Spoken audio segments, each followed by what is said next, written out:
Fui campeão do mundo em 94, campeão da Champions em 2001, campeão brasileiro em 90. Tô pulando assim porque só para você ter uma noção dos títulos importantes. Campeão também Mundial de Clubes, campeão da Supercopa da Alemanha, campeão da Supercopa do Brasil também e campeão paulista. Bom, todos os títulos que eu conquistei vai estar aqui no De Primeira com o Daniel Dias.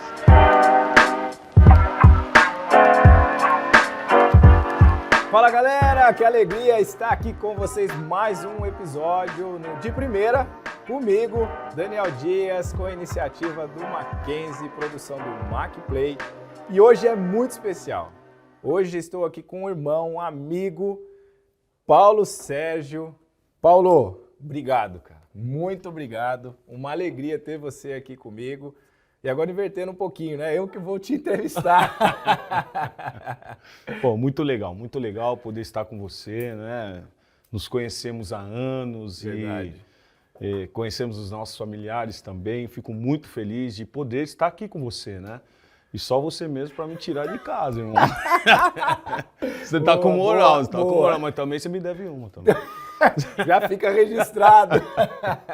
Mas o Paulo é muito legal, gente, porque o Paulo me conheceu, não era nem casado ainda, né? E aí acompanhou todo um processo, foi no meu casamento. Então, para mim, por isso que eu falei aqui que é uma alegria ter você aqui, um irmão na fé, um irmão em Cristo, né?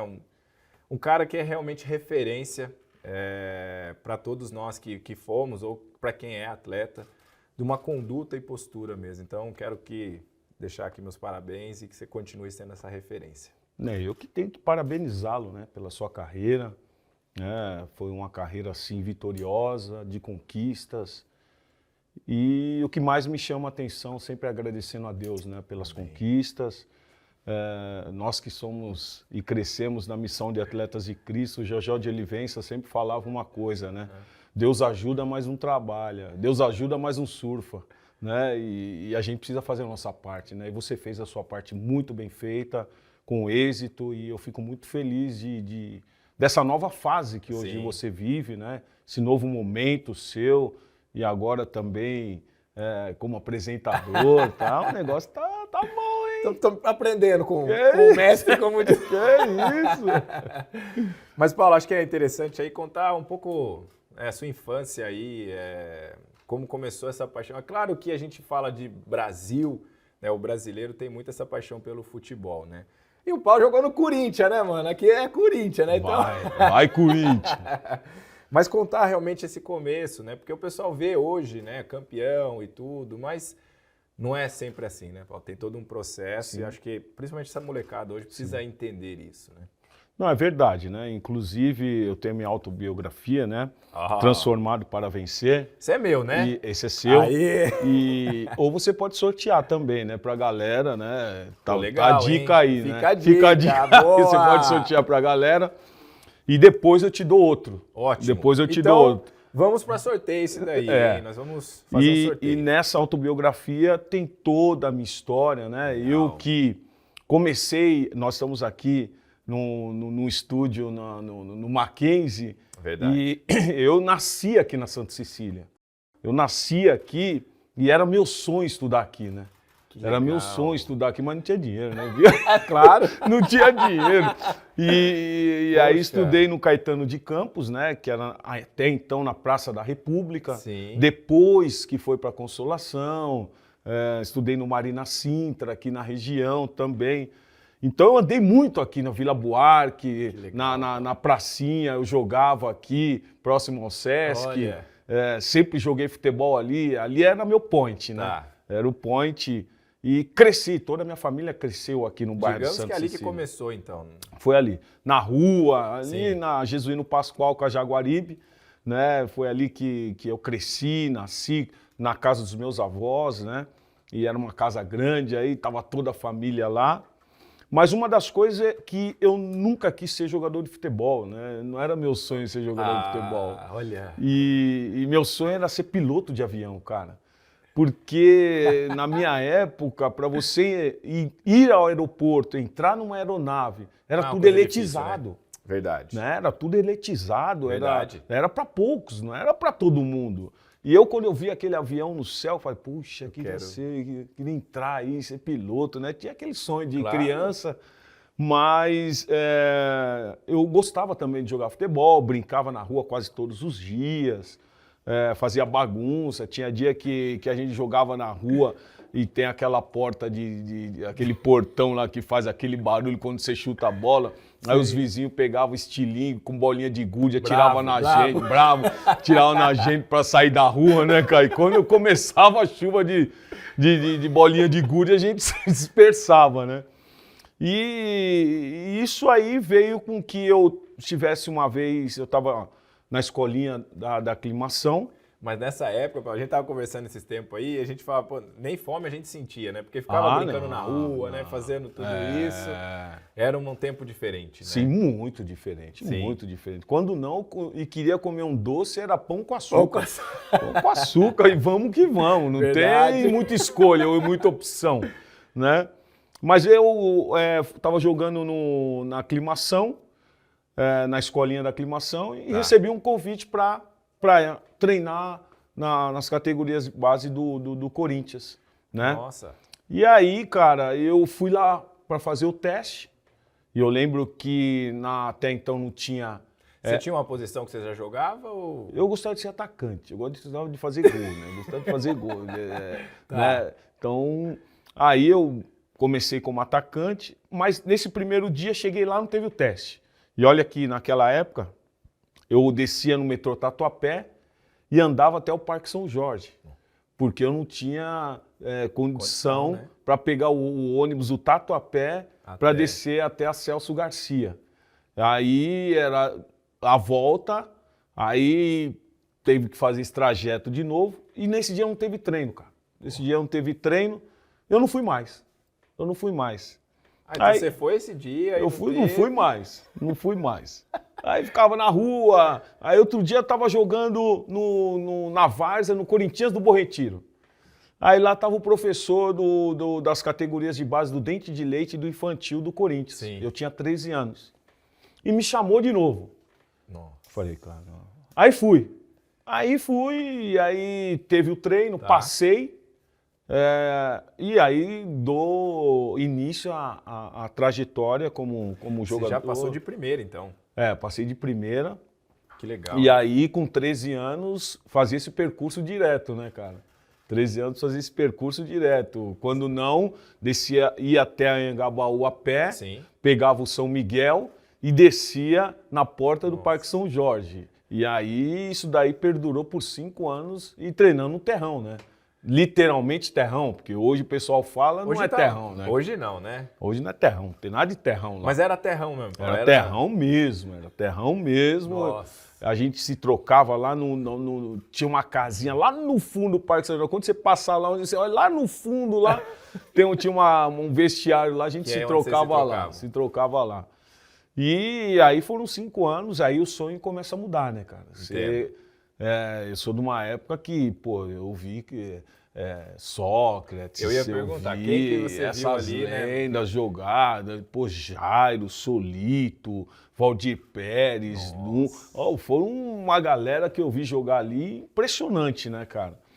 Vladimir, Birubiru, e aí eu queria treinar no campo, né? Porque você tá lá no terrão, você quer treinar no gramadinho. Aí o sonho já muda, né? Legal. E aí eu lembro que com 18 anos, treinando nas categorias de base, eu treinava de vez em quando no profissional, quando faltava, jogador chamava lá a molecada para treinar com o profissional. Isso muitas vezes eu fiz. Aí você já não estava mais de atacante? Não, sempre atacante. Sempre atacante. Nossa, sempre atacante. Sempre jogar na ponta direita ou ponta esquerda, quando não, de centroavante. E aí, com 18 anos, e naquela época era um passe de ônibus e uma ajuda de custo, né? Então eu falei... Nossa. Aí eu cheguei pro diretor e falei, se eu não subir profissional, eu vou parar de jogar futebol. Porque eu preciso trabalhar. Eu não queria mais ficar na dependência da minha mãe, né, cara, dos tios, para viver, então eu tinha que fazer a minha vida, né, cara? E aí foi que eu subi. Subi profissional em 88 E aí, Deus, assim, sabe de todas as coisas Amém. mesmo, né? Eu não nasci num lar evangélico, mas eu gosto muito da passagem quando diz que Deus já me conhecia antes de chegar no ventre da minha mãe, Isso de é Jeremias, sensacional, né? E traça os nossos dias já estão Todos, escritos e determinados, né? sabe? E aí, nesse primeiro ano que eu sou profissional, sou campeão paulista. O final contra o Guarani. O Viola até subiu também profissional, nós crescemos juntos na base. E eu tinha me machucado nessa época, o Viola no jogo contra o Guarani fez o gol de carrinho e tal, todo mundo vai lembrar. E ali dá sequência, né, cara? Aí em 90 eu sou emprestado para o Novo Horizontino, aí faço a primeira final caipira do estado de São Paulo, né? Volto para o Corinthians do empréstimo em 90 mesmo e somos campeões brasileiros. Verdade. Pela primeira vez, primeiro título brasileiro para o Corinthians. Marcante esse título, né? Então, aí começa uma trajetória vencedora. Para vocês que vencedora. estavam dentro ali, acho que foi muito forte esse título, né, no Corinthians ali. Foi porque foi o primeiro título, né, cara? Exato. O Corinthians nunca tinha ganho um campeonato brasileiro. Lógico que naquela época se dava muita importância ao Campeonato Paulista. Sim. O Campeonato Paulista era o melhor campeonato regional e até mesmo todo mundo né? queria estar jogando o Campeonato Paulista. Mas o brasileiro era o título esperado, né? Tanto é que você olha o Morumbi na final, tá lotado, casa cheia. E aí eu dou sequência no Corinthians até eu me transferir em 93 para o futebol alemão. Eu tenho uma curiosidade, aquela torcida, a Gaviões, é diferente mesmo, né? É diferente.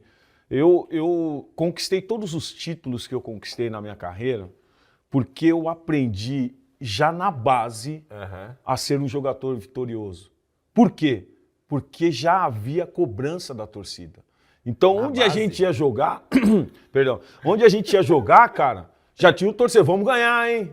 Vamos ganhar, hein? E pressão, você, 13, 14, 15 anos, você já cresce com essa pressão. Então, isso ajudou bastante, né? Isso ajudou muito. É lógico que teve momentos no Corinthians, vários momentos, que é reunião com o torcedor, não poder sair do estádio, ficar dentro do ônibus. O quê?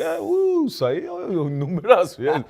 Teve uma vez no Canindé, nós perdemos o jogo pro Atlético Mineiro, nós ficamos no ônibus umas 2 horas, cara. Não podia sair que a torcida quer pegar a gente. Nós perdemos o jogo, a torcida quer bater em todo mundo. Teve uma outra que nós fomos jogar, acho que em Rio Preto, contra o América. Sim. Aí o ônibus assim, né? Aqui tá a porta do vestiário, aqui tá o ônibus. E ali fora tá um monte de torcedores. Os caras falam, não sai ninguém. Os torcedores estão aí.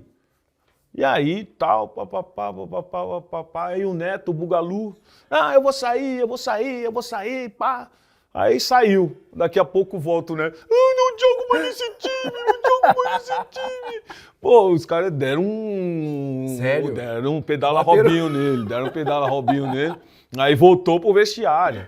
Então é uma torcida assim que é apaixonada, empurra o time, mas cobra bastante, né? Cobra bastante. Então, sem dúvida nenhuma, é uma das torcidas assim que eu lembro que quando eu saí para a Europa, né, eu falei assim, não vou mais fazer reunião com o torcedor. Acabou, né?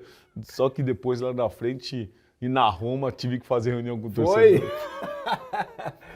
E aí com quantos anos você vai já pro futebol alemão? Então, aí eu Porque, saio... gente, ali, ó, na Alemanha, Paulo é uma referência, né? Claro que é aqui no Brasil também, mas na Alemanha acho que tem um carinho enorme também, né? sim. Paulo? Hoje eu sou embaixador da Bundesliga, né? Sim. E também embaixador do Bayern de Munique. Então, foi um legado assim deixado na Alemanha muito grande. Depois de 20 anos que eu saí do futebol alemão e ainda ser reconhecido, isso é muito importante, né? Isso é muito bom e eu sou muito grato por isso, porque eu fui um dos jogadores brasileiros que começaram a marcar a história, né? Então, em 88, o Tita é campeão da Copa UEFA com o Bayer Leverkusen, depois o Jorginho, que depois vai para o Bayern de Munique, o Jorginho lateral, e eu, né, que começo a fazer história no Bayer Leverkusen, E eu chego em Leverkusen em 93, eu tinha 23 anos, né? 23 para 24 anos, e começo a fazer história, né? Porque naquela época podiam jogar só 3 estrangeiros. Então tinha eu, um tcheco e um romeno. E nós estávamos vivendo aquele período de transição da Alemanha, Sim. porque o Muro de Berlim caiu em 89. Então havia aquela transição da Alemanha oriental para ocidental. Então isso tudo foi muito difícil, né? E eu chegando no momento importante dos alemães, que foram campeões da Copa de 90. Exato. Então eu estou jogando num país mundial, né, cara? Campeão mundial. Que incrível. E eu chego e no meu primeiro ano sou vice-artilheiro do campeonato alemão com 17 gols. Nossa. E no último jogo o Yeboah fez... nós chegamos com 17 gols no último jogo, eu não fiz gol e ele fez, e ele foi artilheiro com 18. E aí eu começo uma história, né? Lógico que foi com muita luta, muito sacrifício, aprender a língua, aprender a cultura. Tudo isso fez com que eu pudesse hoje ser reconhecido como sou. E a gente cresce muito como ser humano também, Sim, né? sim. Essas oportunidades eu acho que são únicas na vida, né? Eu chego na Alemanha, cara, e você aprende uma cultura completamente diferente. Sim. É lógico que os 3 primeiros meses não foram fáceis. Não foram fáceis porque eu chego na Alemanha e aí você tem que ir no confronto, né, cara? Aquele alemão que era a estrela, ele já não passa a ser mais a estrela. Sim. E aí tem que dividir comigo. Então já causa ciúmes e aí você não fala a língua. É tudo muito difícil, né? Mas eu, com 3 meses, nós tivemos um episódio lá e eu cheguei para minha esposa e falei, nós precisamos aprender a língua e a cultura. E a partir do momento que nós aprendemos a língua e a cultura, as coisas se tornaram muito mais fáceis, né? E hoje meus filhos foram alfabetizados no alemão, falo inglês fluentemente. Então eu sou muito grato a Deus por todas essas oportunidades que o esporte, que o futebol nos traz.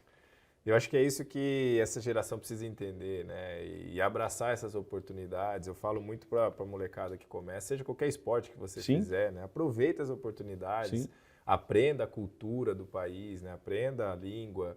Isso só vai te trazer benefícios, né, Paulo? Então, fico feliz com isso, né? Tive o privilégio de conhecer a sua família, né? Agora tá até avô, gente, né? Poxa, nós já vamos falar da família aí, mas já tá até avô, né? O cara não parece, né? Parece bem jovem, né? É verdade. Mas eu acho isso tudo muito, muito interessante, né, Paulo? Você, até para os filhos ter essa oportunidade, né? E como você falou, as oportunidades que Deus coloca, né? E aí, já que a gente volta para o futebol, mas acho que é interessante contar essa experiência da conversão mesmo, né? Que muda a nossa vida. Eu na realidade, como eu frisei, né, cara, eu não nasci num lar evangélico. Meus pais espíritas se denominavam católicos e eu cresço nisso, né? Eu cresço nesse ambiente e com 20 anos, quando eu fui para emprestado para o Novo Horizontino, eu até então não queria ir para o Novo Horizontino, né, cara? Sim. Eu queria ficar no Corinthians, eu não queria...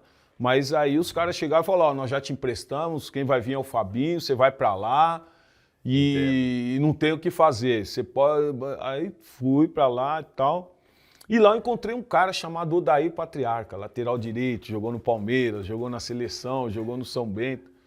E o Odair me via sempre, né, cara? E eu tinha tanta coisa, né, cara? Eu tinha patuá, eu tinha guias, eu tinha tanta coisa. Eu tinha a Bíblia, colocava na cômoda, tinha no meu quarto lá a imagem de Jesus. Era tanta coisa, dava meus 3 pulinhos para entrar em campo, acendia a minha vela antes do jogo, para dar sorte e tal, com o pé direito. E o Odair vendo isso, cara, ele sempre me convidava, pô, Paulo, vamos um dia lá no encontro de atletas de Cristo, né? Eu falei, Odair, um dia eu vou. Pô, mas sabe aquele cara persistente, cara, aquele cara chato? Ele foi esse cara, porque a gente subia pra pracinha, eu ia tomar um suco, ficava com a galera toda lá e eles iam pra reunião de atletas. E quando nós subíamos, eles iam para um lugar e eu ia para outro. Vamos lá, Paulo. Não, hoje não. Um dia eu vou. E, cara, calhou que um dia eu fui. Sempre chamava. Aí um dia eu fui. Aí, cara, nesse dia, era na garagem da casa onde o Nelsinho Batista morava, o treinador. Tá. Então ele separou um espaço lá e colocaram as cadeiras lá, fazia a reunião ali. E nesse dia o pastor pregou sobre idolatria. Pô, eu não conhecendo nada de Espírito Santo, de nada, essas coisas, tal. Isso. Aí começa a ministrar sobre idolatria. Eu falei, caramba, daí contou minha vida pro pastor aí. Pô, que é? Mas aquela palavra entrou tão forte no meu coração, cara, que me trouxe paz. Me trouxe paz. E aí eu lembro que quando eu cheguei no nosso quarto, que nós morávamos debaixo da arquibancada. Tá. Então era 4 num quarto, 4 no outro, um do lado do outro assim, né? E quando eu cheguei lá, cara, eu peguei e joguei tudo fora. Joguei tudo fora e falei, eu não preciso disso. E eu quero conhecer esse Jesus. Que incrível. E foi uma mudança assim, cara, muito radical, mas eu fui aprendendo a conhecer mais da palavra, a conhecer mais o que era Jesus, como se posicionar. E isso me ajudou bastante. Eu lembro que eu era um cara... Quando você é novo, você é meio malinha, né, cara? E era aquele jogador meio mala, sabe, cara? Era aquele jogador meio mala. E eu lembro que o Nelsinho Batista, numa conversa, ele falou para mim, ô Paulo, o que você quer? Você tem um baita de um potencial, mas se você continuar nessa mala que você vai voltar pro Corinthians, os caras vão te emprestar de novo e vai ficar nisso aí. Então você tem que se conscientizar para que volte bem. E, Daniel, minha vida mudou, cara. Mudou, eu casei em 90, meu casamento estava assim também, meio ruim. Depois eu volto para o Corinthians e eu trovo uma igreja, encontro uma igreja aqui em São Paulo. E aí continuo, né, cara? Continuo. E eu volto para casa, minha esposa também é espírita, mas ela não queria saber nada de igreja, né? E eu ia na igreja... E um dia ela falou assim, pô, eu quero ver se você vai pra igreja mesmo. Porque ela já que eu não ia pra igreja, né, cara? Pô, isso é fumaça no começo, né, cara? Sim. Aí eu falei, então vamos. E ela foi e nós fomos pra igreja. Aquele dia foi muito importante na vida dela, né? Período de transformação também. E ali veio minha conversão em Novo Horizonte. E aí começa essa trajetória vencedora, cara. Essa trajetória vencedora que eu agradeço muito a Deus, porque foi um momento onde eu o encontrei e eu soube me posicionar da maneira justa. Cara, que sensacional, né? Você fala uma coisa que me chama muita atenção, é que a palavra trouxe paz, né? Sim. E é isso que eu vejo que Deus faz na nossa vida, né? É uma paz que ninguém consegue entender. Ninguém consegue foge todo entendimento. Exatamente, né? Mas é algo que nos liberta ao mesmo tempo, né? Então, louvado seja Deus. Por isso, por tudo que tem feito. E hoje a gente se conheceu em Atletas de Cristo, né? E no lançamento da Bíblia, Atletas... Sim, na época que eu era presidente da missão de Atletas de Cristo. Aí, tá vendo? Fizemos muito trabalho juntos, né? E o Paulo é interessante a gente falar aqui que, sinceramente, assim, na época que você entrou ali no Atletas de Cristo, o Atletas de Cristo estava meio esquecido. Sim. Né? Meio assim, perdendo a credibilidade. Né? E você ali com o trabalho, eu, um atleta já, e não conhecia, e de repente venho a conhecer o Atletas de Cristo. Então, acho que isso é muito bacana, porque mostra mesmo o amor e o zelo que você tem pela palavra de Deus, né? Pelo que Deus fez e o que... É o que eu sempre falo, né? O esporte é uma linda ferramenta para a gente poder levar o evangelho. Né? Porque Atletas de Cristo nasce numa época onde as igrejas não deixavam os atletas entrarem. Isso. Né? Então, eu lembro que quando eu estava no Corinthians, o garoto, pô, você vai na igreja, né, Paulo? Eu falei, vou. Pô, mas na minha igreja eu não posso, porque eu não posso usar shorts. Eu lembro até que o Odair foi entrar numa igreja de agasalho, barraram ele na porta. Não deixaram ele entrar. Sim. Né? Então, hoje mudou-se muito. Com certeza. Né? Essas igrejas que antigamente não tinha esses ministérios esportivos, hoje praticamente todas as igrejas têm ministério esportivo.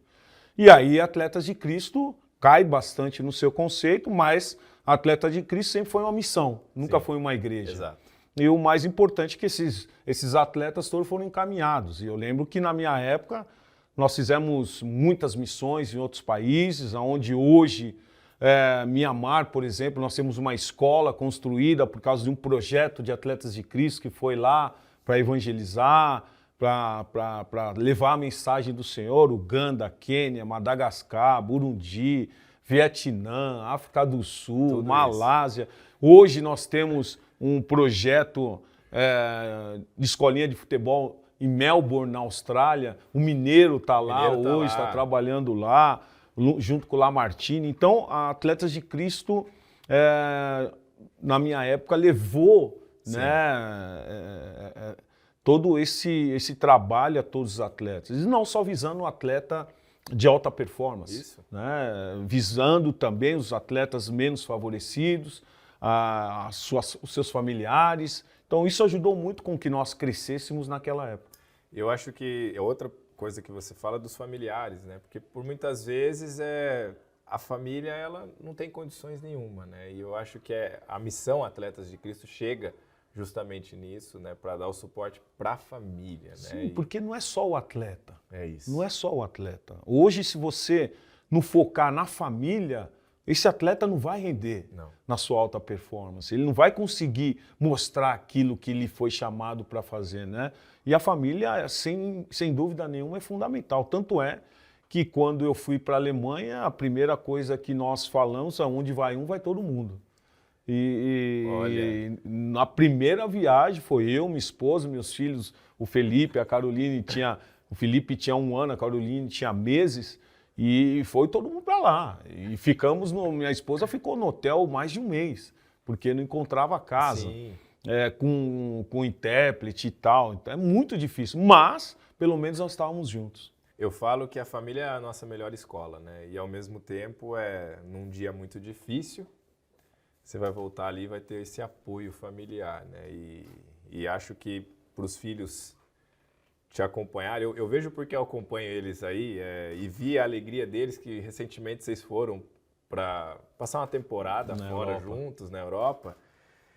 E é muito engraçado, engraçado que eu falo assim, é incrível olhar a admiração que os filhos têm por você, assim, sabe? Então isso mostra o poder da família, né? Mesmo casados hoje, a admiração que eles têm por você, e sempre foi assim, né? Conheço o Felipe aí, já tem tive mais contato com ele, né? Mas realmente eu vejo assim a admiração, respeito, carinho e amor que eles têm por você.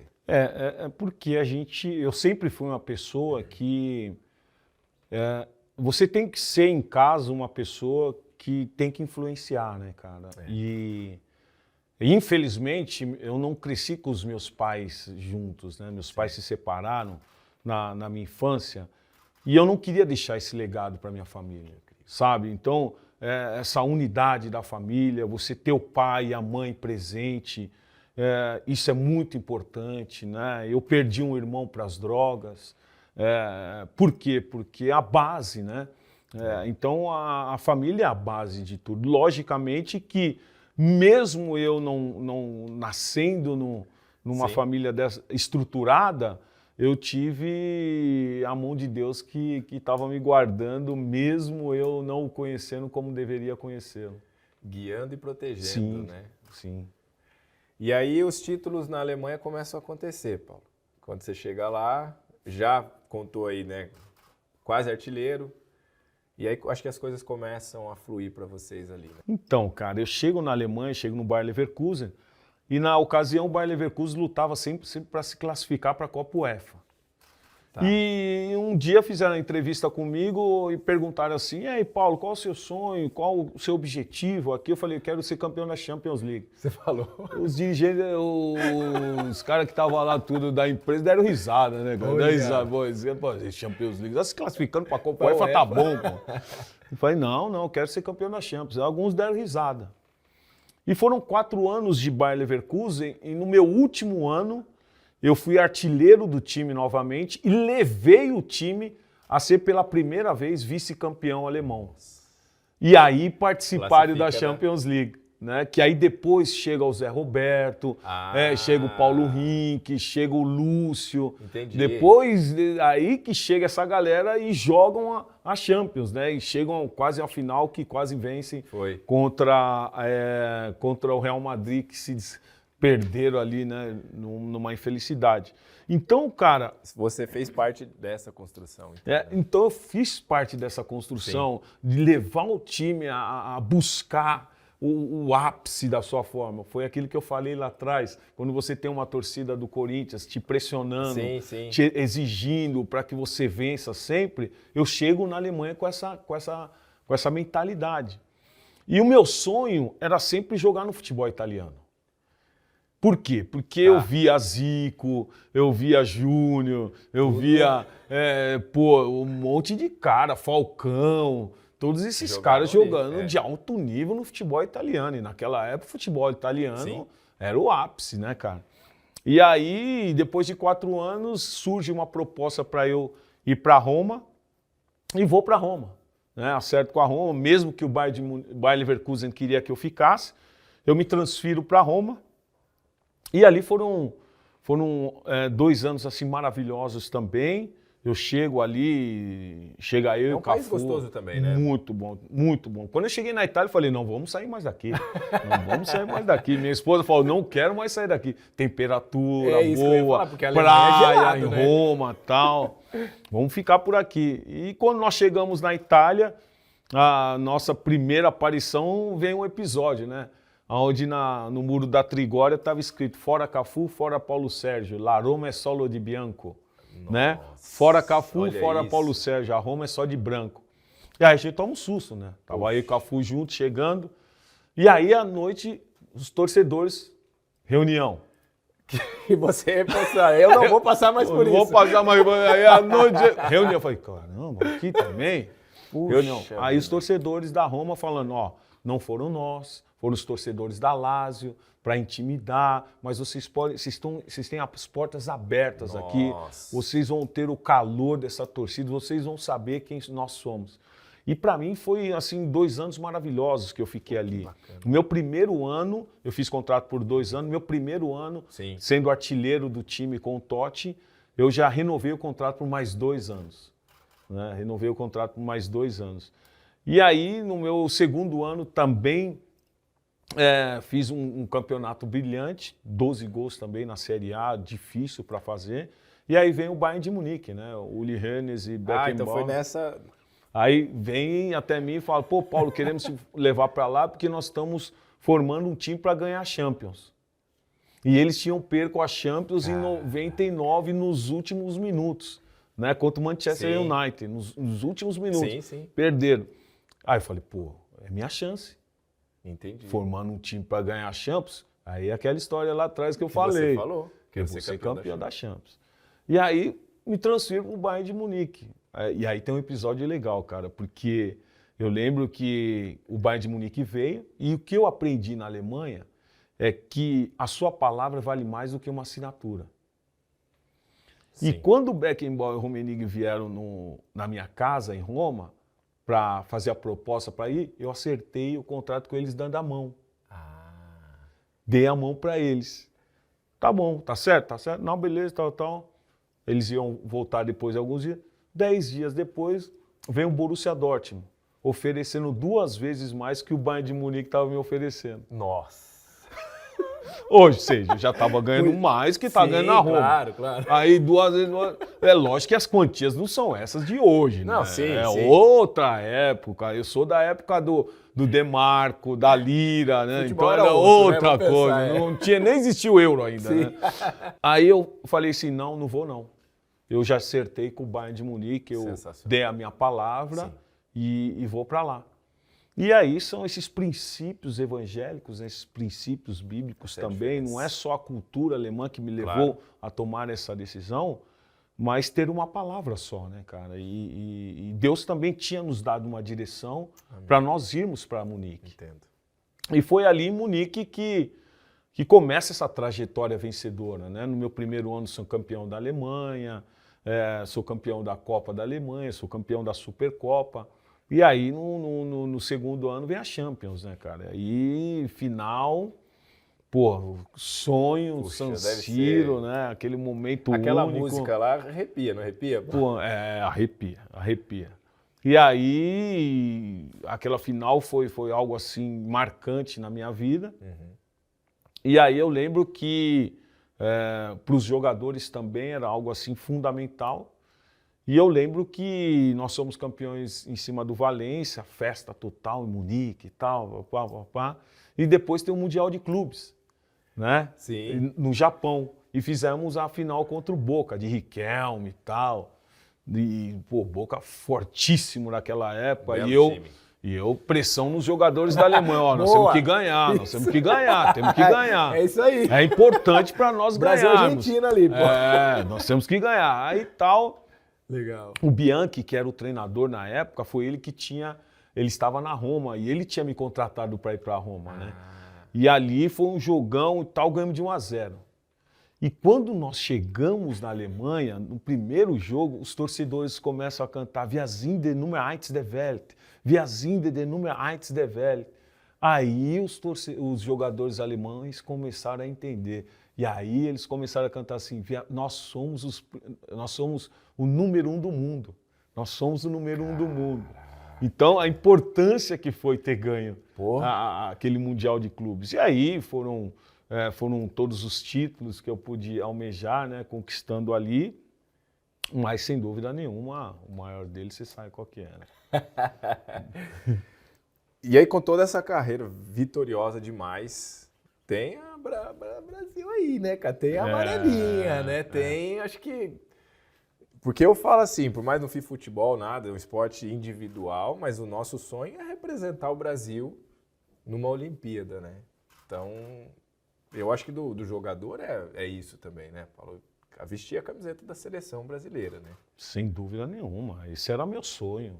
Meu sonho, depois que eu comecei no futebol... E a sua história na seleção começa quando? Minha história na seleção começa em 91. Tá. Né? Começa em 91, teve um jogo, um combinado, que era Corinthians, Palmeiras, Flamengo e Vasco.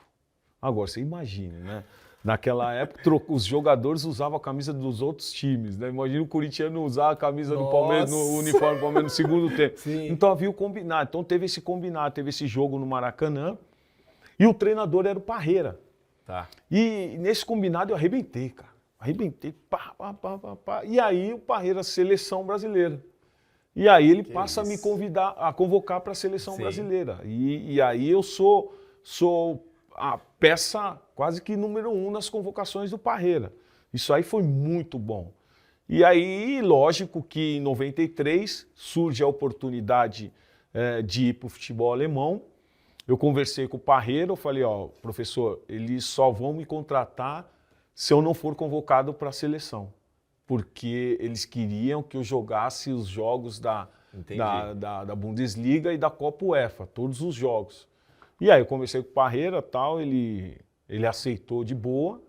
Nossa. Mas os meus números na Alemanha, na época, foram números impressionantes. E aí ele acompanhava, foi o que me levou aí para a convocação da Copa do Mundo, né, em 94. Paulo, vou revelar aqui, essa é a primeira Copa que eu lembro da minha vida. Essa eu Copa também. Marcou para mim na época também.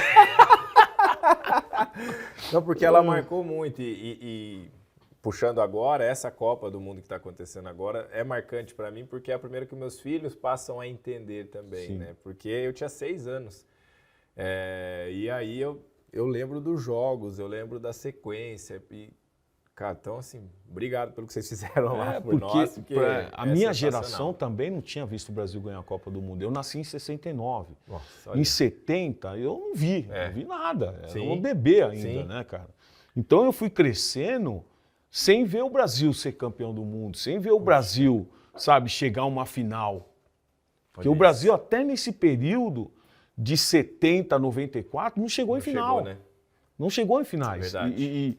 E aí a minha geração ali não tinha visto o Brasil ser campeão do mundo. Nossa. Viu seleções magníficas, como de 82, né? 86 também tinha uma grande seleção. 90, a seleção do Lazzaroni tinha uma ótima seleção também.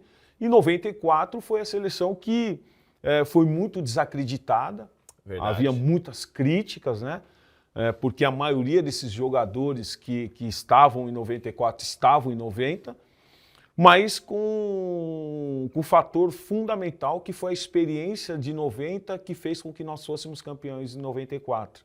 Esses jogadores não cometeram os mesmos erros que cometeram em 90 e nos alertaram os mais novos também para não cometer os mesmos erros. Né? Então a gente chega numa Copa do Mundo focado, numa Copa do Mundo dentro de uma disciplina tática e dentro de um companheirismo muito forte, né? Na minha época, não tinha WhatsApp, não tinha fliperama. Tinha fliperama, não tinha videogames e tal, não tinha nada disso e tal. Éramos 2 em cada quarto ainda, onde você ainda podia conversar. Hoje não, hoje é cada um no seu quarto e tal. Tem até uma telinha para entrar no quarto, é um negócio diferente. Não, né? Essa época é totalmente diferente, né? O pessoal vai falar que a gente é ET, mas não é não. Não. Idade da Pedra, não. Esses caras. Mas, cara, foi uma Copa do Mundo assim, onde nós nos unimos muito, conversávamos muito, nos divertíamos muito. Então foi uma Copa do Mundo assim, onde que nós tínhamos jogadores experientes focados em ser campeão da Copa de 94. E isso aconteceu. E em todos os jogos nós fomos uma equipe muito mais forte do que as outras. Vocês tinham muito essa ciência, então? Que Sim. Precisava se unir para... Porque é o que passava, pelo menos, do que eu lembro, né? Então, era uma seleção que, como você falou, chega desacreditada, mas a cada jogo vai demonstrando isso, jogos difíceis, até chegar na final, né? Sim, contra a Itália. Foi um jogo assim que nós tínhamos a superioridade, e nós estamos falando de uma seleção de Maldini, Cannavaro, Sim. Nós estamos falando de Baresi, nós estamos falando de Baggio, uma grande seleção, né? E aí vem aquele momento, chegamos até os pênaltis, né? E aí a gente vê o Taffarel ajoelhado no final e o Baggio chutando a bola para cima e depois com a cabeça para baixo, né?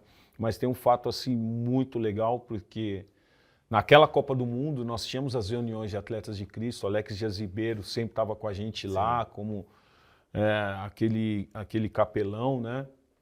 E foi muito bom, porque eu lembro que um dos jornais destacou assim, quem vai vencer a Copa, Jesus ou Buda? Porque o Baggio era budista, né? O Baggio é budista. E aí, ali nós tivemos uma certeza muito grande, porque Deus não divide a glória com ninguém, né, cara? E nós estávamos muito convictos daquilo que Deus ia preparar para nós. E eu fico muito feliz, porque daquela trajetória, daquele título, fez com que nós pudéssemos estar em lugares hoje inimagináveis para falar do amor de Cristo, para poder dar o nosso testemunho. E foi uma Copa do Mundo marcante, porque foram 24 anos que o Brasil não ganhava uma Copa do Mundo, sendo que nós somos o país do futebol, mas não ganhava. Sim. Né? E infelizmente agora estamos 20 anos sem ganhar uma Copa do Mundo. Mas aí agora, Paulo, fala um pouquinho dessa fase família, avô. Eu acho que isso é sensacional, gente. Tudo bem, meus filhos são bem pequenos, mas acho que tem esse privilégio, né? Sim. A gente falou da família aqui, tudo. Curtir esse momento. Curtir esse momento, né? E como eu fui acompanhando vocês viajando junto, e agora não carrega mais os filhos no colo, carrega os netos, né? E eu vejo isso como um grande privilégio. Cara, eu sou muito grato a Deus, mas também pela perseverança minha e da minha esposa na educação dos nossos filhos, dentro da casa do Senhor. Você sabe que é muito difícil os filhos crescerem no Evangelho, junto com os pais. Hoje eu sou pastor, minha esposa é pastora, e ser filho de pastor não é fácil, mas eu sou muito grato a Deus por esse amor, por essa paixão que Ele colocou no coração dos meus filhos. Meu filho hoje, o Felipe, é pastor. Minha filha hoje ministra louvor. E a gente vai nesse ambiente, né, cara? E quando você tem esse ambiente, toda terça-feira nós temos o Dia da Família, onde se reúne todo mundo. Todo mundo. O pessoal chega cedo em casa e sai só à noite, né? E nesse dia eu não Incrível. coloco compromisso Sim. nenhum. Então, agora é o momento de ser exemplo para os netos. Eu achei que eu tinha que ser só exemplo para os filhos. Não para por aí, cara. Não para por aí. Você tem que ser exemplo para os netos. Os netos precisam ver em você, sabe? Tudo aquilo que você prega. Então, hoje, juntamente com meu genro, minha nora, as crianças estão sempre na igreja, faça sol, faça chuva, faça neve, tá tudo na igreja, né? Então, isso é muito importante crescer com esse pensamento e eu sou apaixonado, né, pelos meus netos, porque é dádiva de Deus, como você mesmo frisou. Nós fizemos a primeira viagem juntos, né, para a Europa e nós alugamos um carro, uma van. Já tem que ser uma van agora, uma van. E tinham 10, cara, 10 dentro da van. Nossa. E 200 malas, imagina você, né, cara? E a gente indo andamos 3.800 quilômetros de carro. Meu Deus! E foi muito legal, muito legal. Passamos por lugares assim, onde trazia recordação para os meus filhos. Eu passei na casa que nós morávamos, quando nós morávamos em Munique, eu passei lá na casa, minha filha queria ver e ela se emocionou quando ela viu ali onde nós moramos, onde foi a infância dela, né? Vivemos esses locais onde eles passaram a infância, eles podendo mostrar para os filhos. Nós somos no Bayern de Munique, aí meu filho jogou, quando era criança, jogou no Bayern de Munique, nas categorias de base, e ele começou a chutar bola com o Noah ali no campo que ele tinha jogado.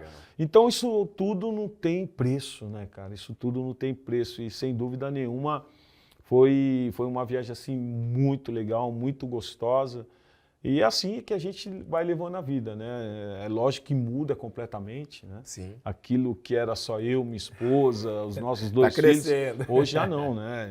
Hoje somos nós dois mais 8 aí, contando genro, nora e netos. Mas é isso, eu gosto do versículo que diz, quero trazer à memória aquilo que nos dá esperança, né? Então, eu sempre gosto muito de falar de família também, e você contando isso aí, a gente nos dá esperança de continuar acreditando na família, né, Paulo? Sim. É a base, né? É a base, a família é a base. Por mais que nós vivemos uma geração que não vive mais isso, né? Eu acredito na família, é isso que eu tenho passado, eu tenho visto na Arena Transformados, onde nós congregamos lá em Alphaville, onde eu sou líder lá. Só nesse período aqui eu fiz já 2 casamentos, vamos fazer aí, creio que 4, 5 casamentos. E de jovens, aqueles jovens que eram crianças quando entraram na igreja, estavam lá no LPE, no Loucos por Ele, no Encontro de Jovens, hoje já são pais. Meu filho era aquele que iniciou a obra, hoje é pai com 2 filhos e muitos outros, né? Então eu fico muito feliz por esse trabalho que nós trouxemos até hoje e oxalá que a gente possa continuar esse trabalho até a volta de Cristo. Ó, tem uma pergunta boa. Gostei, hein? Ó, vamos lá, eu acho que é interessante. A gente falou de bastidor e tudo, falamos que, né, a parte psicológica é superação e tudo mais. Mas eu também acredito, Paulo, que tem coisas que devem acontecer no vestiário, no bastidor ali, que fazem com que o título venha. Eu estou falando porque comigo acontecia, mesmo no esporte individual, acontecia algumas coisas nos bastidores, algumas coisas que na seleção mesmo, que mexe com o cara assim, fala, cara, nós vamos ganhar isso aí, nós vamos fazer isso aqui, mesmo sendo um esporte individual. Eu imagino que no coletivo é muito mais. Sim. Então, talvez, um exemplo, em 94, alguma coisa durante os jogos acontecia e que nos quartos, enfim, vocês se reuniam, conversavam e falavam, ó, é isso aqui que nós... Um momento assim que foi emblemático e foi um dos momentos assim importantes nosso, foi a nossa chegada nos Estados Unidos, em Los Gatos, e nós tivemos uma reunião. E os jogadores mais experientes, né, Dunga, Ricardo Rocha, Romário, Bebeto, Jorginho, Branco, eles falaram assim, ó, a pressão está lá fora E aqui a gente precisa se unir. Não vamos deixar jornal, revista entrar aqui. Vamos focar no nosso objetivo. Isso foi muito bom. Isso foi muito bom, porque se você acaba ficando lendo essas notícias, como hoje nós estamos vendo aí, os jogadores foram comer uma carne lá, todo mundo falando, já tem outro, né? Quer falar e tal. Aí o jogador fica vendo isso daí. Tem que deixar isso de lado. Entendo. Tem que deixar essas coisas de lado. E nós focamos, deixamos tudo isso, a mídia, tudo, deixamos tudo de lado e para focar no objetivo principal. E teve uma outra situação também, que em 90, os dirigentes da CBF receberam um valor de premiação e repassaram para os atletas um outro valor. E os atletas ficaram sabendo. O que aconteceu? No dia da foto, os jogadores, na Copa do Mundo 90, colocaram a mão no patrocinador. Sério? Patrocinador. E a galera ficou descontente por causa do bicho, da premiação. O que acontece em 94? A premiação é igual para todo mundo. Então, massagista, roupeiro, segurança, todo mundo, a premiação vai ser igual para todos. E isso foi muito bom, cara. Nós unimos não só os jogadores, mas toda a comissão técnica. Até hoje nós temos um grupo de WhatsApp de 94, que não são só os jogadores, mas toda a comissão técnica, desde massagista, de roupeiro, de fisioterapeuta, que mais, de segurança, né? Então isso foi muito legal, cara, muito legal e você vê que o foco é outro, né? E você vê que a motivação desses jogadores mais experientes transmite para você uma motivação muito maior. Sem dúvida, né? Acho que a hora que esses caras chegam para vocês que estão ali, né?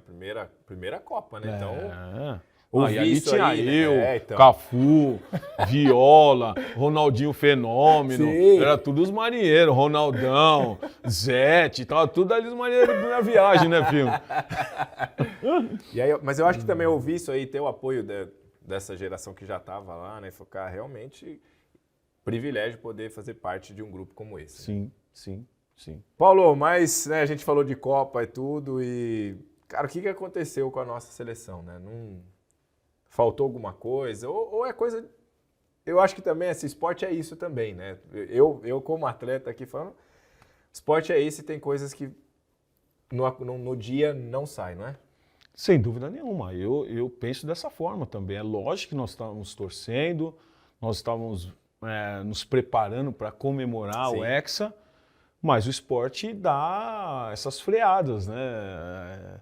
E, sem dúvida nenhuma, aquela preparação que nós vimos desde o início foi uma preparação muito boa, focada para chegar no objetivo final e, infelizmente, não deu.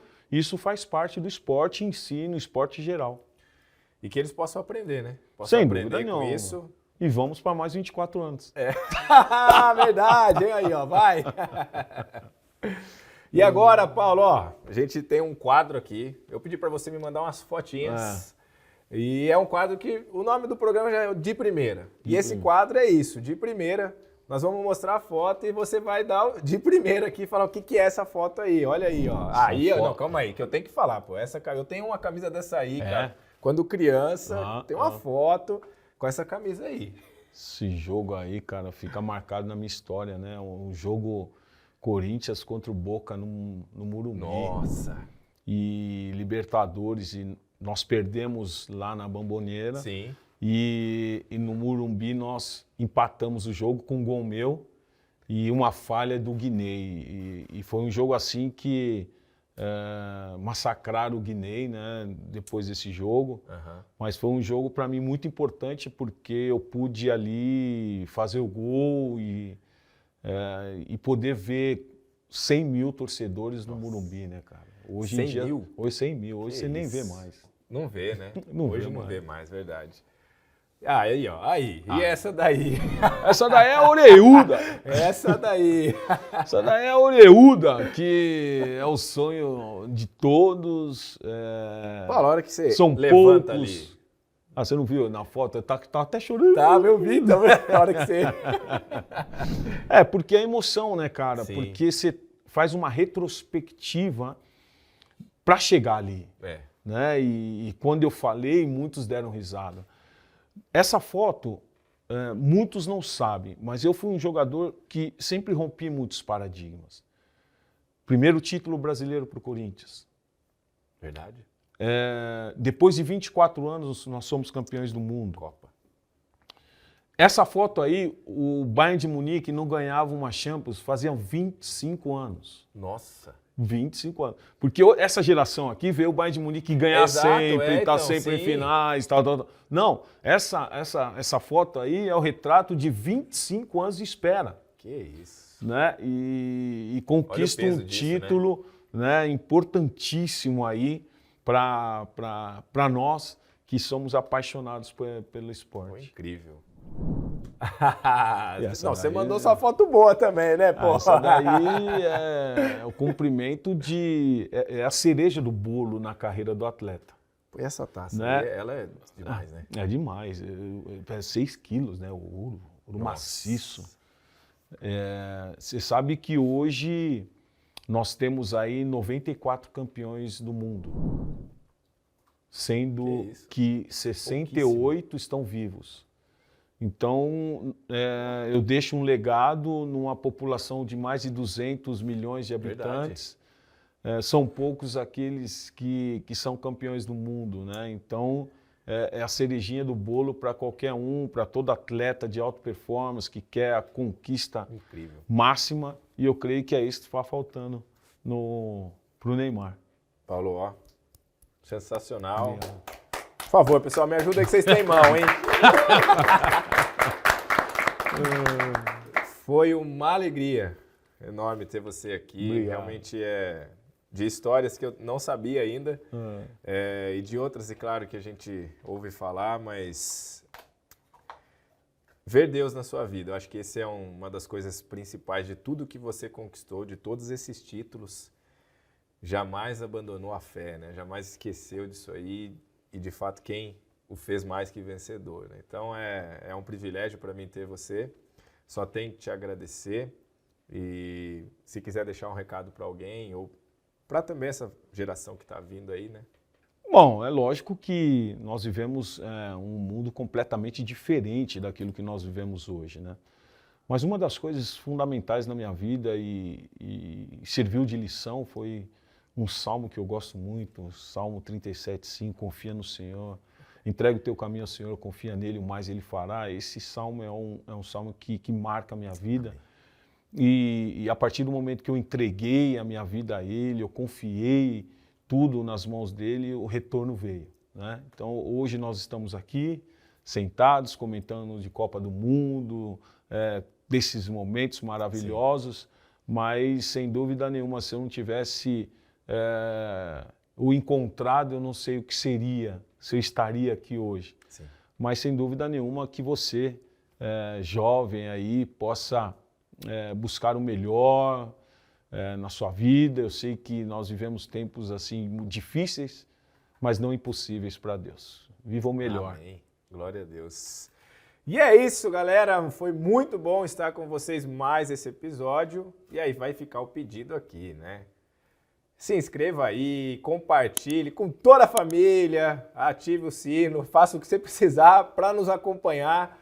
É muito bom ter você conosco. Deus abençoe. Um abraço. Valeu.